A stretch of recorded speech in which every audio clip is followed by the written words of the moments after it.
শাহবাগ থানায় জিডি করেছি, এরপর থেকে আর এর কোনো ইমপ্রুভমেন্ট পাই নাই।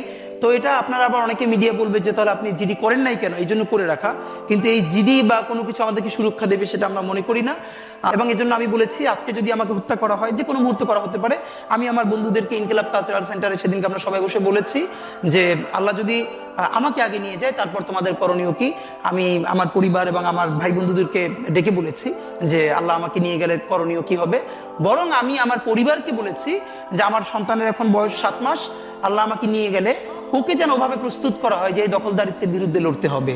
আল্লাহ ওকে যদি বড় করে ওর সন্তানও দখলদারিত্বের বিরুদ্ধে লড়বে, এই স্পিরিট যেন ওকে দেওয়া হয়, এটা আমি আমার পরিবারকে বলেছি। সে আছে। আর একটা মজার ব্যাপার হলো যে আমি যখন ইনসাফের লড়াই করি তখন তো সেখানে পরাজয়ের কিছু নেই।